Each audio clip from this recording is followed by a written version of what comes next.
Materi kuliah tindak pidana korupsi. Topik ke-35 dari 60 topik. Komisi Pemberantasan Korupsi. Bagian kedua. Fungsi dan tugas KPK. Undang-Undang Nomor 30 Tahun 2002 tentang Komisi Pemberantasan Tindak Pidana Korupsi menjadi landasan pembentukan Komisi Pemberantasan Tindak Pidana Korupsi yang disebut dengan Komisi Pemberantasan Korupsi, atau KPK. Komisi Pemberantasan Korupsi adalah lembaga negara yang dalam melaksanakan tugas dan wewenangnya bersifat independen dan bebas dari pengaruh kekuasaan manapun. Komisi Pemberantasan Korupsi dibentuk dengan tujuan meningkatkan daya guna dan hasil guna terhadap upaya pemberantasan tindak pidana korupsi. Dalam menjalankan tugas dan wewenangnya, Komisi Pemberantasan Korupsi berasaskan pada 1. Kepastian hukum, merupakan asas dalam negara hukum yang mengutamakan landasan peraturan perundang-undangan, kepatutan, dan keadilan dalam setiap kebijakan menjalankan tugas dan wewenang Komisi Pemberantasan Korupsi. 2. Keterbukaan, merupakan asas yang membuka diri terhadap hak masyarakat untuk memperoleh informasi yang benar, jujur, dan tidak diskriminatif tentang kinerja Komisi Pemberantasan Korupsi dalam menjalankan tugas dan fungsinya. 3. Akuntabilitas, merupakan asas yang menentukan bahwa setiap kegiatan dan hasil akhir kegiatan Komisi Pemberantasan Korupsi harus dapat dipertanggungjawabkan kepada masyarakat atau rakyat sebagai pemegang kedaulatan tertinggi negara, sesuai dengan peraturan perundang-undangan yang berlaku. 4. Kepentingan umum, merupakan asas yang mendahulukan kesejahteraan umum dengan cara yang aspiratif, akomodatif, dan selektif. 5. Proporsionalitas, merupakan asas yang mengutamakan keseimbangan antara tugas, wewenang, tanggung jawab, dan kewajiban Komisi Pemberantasan Korupsi.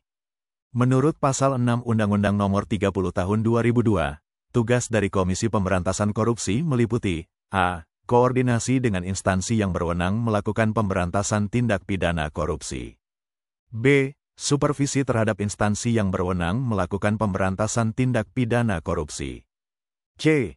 Melakukan penyelidikan, penyidikan, dan penuntutan terhadap tindak pidana korupsi. D. Melakukan tindakan-tindakan pencegahan tindak pidana korupsi, dan E. Melakukan monitor terhadap penyelenggaraan pemerintahan negara.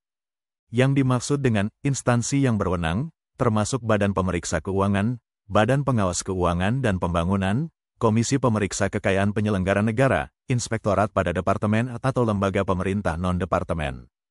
Berkaitan dengan tugas koordinasi, KPK memiliki beberapa wewenang sebagai berikut. A. Mengkoordinasikan penyelidikan, penyidikan, dan penuntutan tindak pidana korupsi.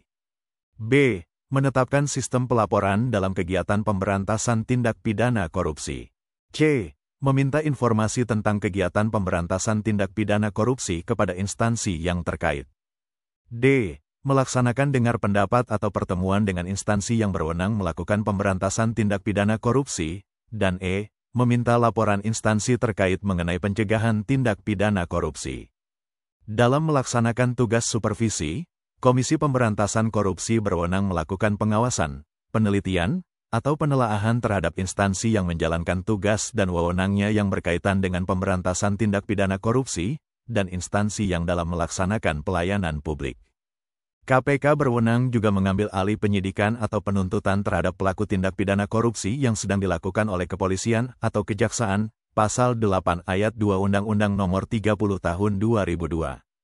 Pengambil alihan penyidikan dan penuntutan perkara tindak pidana korupsi dilakukan oleh KPK dengan alasan a. Laporan masyarakat mengenai tindak pidana korupsi tidak ditindaklanjuti. b. Proses penanganan tindak pidana korupsi secara berlarut-larut atau tertunda-tunda tanpa alasan yang dapat dipertanggungjawabkan. C. Penanganan tindak pidana korupsi ditujukan untuk melindungi pelaku tindak pidana korupsi yang sesungguhnya. D. Penanganan tindak pidana korupsi mengandung unsur korupsi. E. Hambatan penanganan tindak pidana korupsi karena campur tangan dari eksekutif, yudikatif, atau legislatif, atau F. Keadaan lain yang menurut pertimbangan kepolisian atau kejaksaan, penanganan tindak pidana korupsi sulit dilaksanakan secara baik dan dapat dipertanggungjawabkan. Apabila terdapat alasan-alasan tersebut, maka KPK dapat memberitahukan kepada penyidik atau penuntut umum untuk mengambil alih tindak pidana korupsi yang sedang ditangani. Hal ini diatur dalam Pasal 10 Undang-Undang Nomor 30 Tahun 2002. Berkaitan dengan tugas KPK melakukan penyelidikan, penyidikan, dan penuntutan terhadap tindak pidana korupsi. Undang-Undang KPK memberi batasan, perkara tindak pidana korupsi yang dapat diselidik, disidik dan dituntut KPK adalah perkara yang a. melibatkan aparat penegak hukum, penyelenggara negara, dan orang lain yang ada kaitannya dengan tindak pidana korupsi yang dilakukan oleh aparat penegak hukum atau penyelenggara negara. B. Mendapat perhatian yang meresahkan masyarakat, dan, atau C. Menyangkut kerugian negara paling sedikit 1 miliar rupiah. Wewenang yang muncul berkaitan dengan tugas melakukan penyelidikan, penyidikan, dan penuntutan terhadap tindak pidana korupsi diatur dalam Pasal 12 Undang-Undang Nomor 30 Tahun 2002, meliputi sebagai berikut: a. Melakukan penyadapan dan merekam pembicaraan. B. Memerintahkan kepada instansi yang terkait untuk melarang seseorang bepergian ke luar negeri. C. Meminta keterangan kepada bank atau lembaga keuangan lainnya tentang keadaan keuangan tersangka atau terdakwa yang sedang diperiksa. D. Memerintahkan kepada bank atau lembaga keuangan lainnya untuk memblokir rekening yang diduga hasil dari korupsi milik tersangka, terdakwa, atau pihak lain yang terkait. E. Memerintahkan kepada pimpinan atau atasan tersangka untuk memberhentikan sementara tersangka dari jabatannya. F. Meminta data kekayaan dan data perpajakan tersangka atau terdakwa kepada instansi yang terkait. G. Menghentikan sementara suatu transaksi keuangan, transaksi perdagangan, dan perjanjian lainnya atau pencabutan sementara perizinan, lisensi, serta konsesi, yang dilakukan atau dimiliki oleh tersangka atau terdakwa yang diduga berdasarkan bukti awal yang cukup, ada hubungannya dengan tindak pidana korupsi yang sedang diperiksa. H. Meminta bantuan Interpol Indonesia atau instansi penegak hukum negara lain untuk melakukan pencarian, penangkapan, dan penyitaan barang bukti di luar negeri. I. Meminta bantuan kepolisian atau instansi lain yang terkait untuk melakukan penangkapan, penahanan, penggeledahan, dan penyitaan dalam perkara tindak pidana korupsi yang sedang ditangani. Tugas KPK berikutnya yaitu melakukan tindakan-tindakan pencegahan tindak pidana korupsi, dapat ditempuh dengan melakukan langkah-langkah sebagai berikut. Pasal 13 Undang-Undang Nomor 30 Tahun 2002. A. Melakukan pendaftaran dan pemeriksaan terhadap laporan harta kekayaan penyelenggara negara. B. Menerima laporan dan menetapkan status gratifikasi. C. Menyelenggarakan program pendidikan anti korupsi pada setiap jenjang pendidikan. D. Merancang dan mendorong terlaksananya program sosialisasi pemberantasan tindak pidana korupsi. E. Melakukan kampanye anti korupsi kepada masyarakat umum. F. Melakukan kerjasama bilateral atau multilateral dalam pemberantasan tindak pidana korupsi. Berkaitan dengan tugas kelima KPK, yaitu melakukan monitor terhadap penyelenggaraan pemerintahan negara, maka Pasal 14 Undang-Undang Nomor 30 Tahun 2002 memberikan wewenang bagi KPK melakukan a. Melakukan pengkajian terhadap sistem pengelolaan administrasi di semua lembaga negara dan pemerintah. B. Memberi saran kepada pimpinan lembaga negara dan pemerintah untuk melakukan perubahan jika berdasarkan hasil pengkajian, sistem pengelolaan administrasi tersebut berpotensi korupsi. C. Melaporkan kepada Presiden Republik Indonesia, Dewan Perwakilan Rakyat Republik Indonesia, dan Badan Pemeriksa Keuangan, jika saran Komisi Pemberantasan Korupsi mengenai usulan perubahan tersebut tidak diindahkan.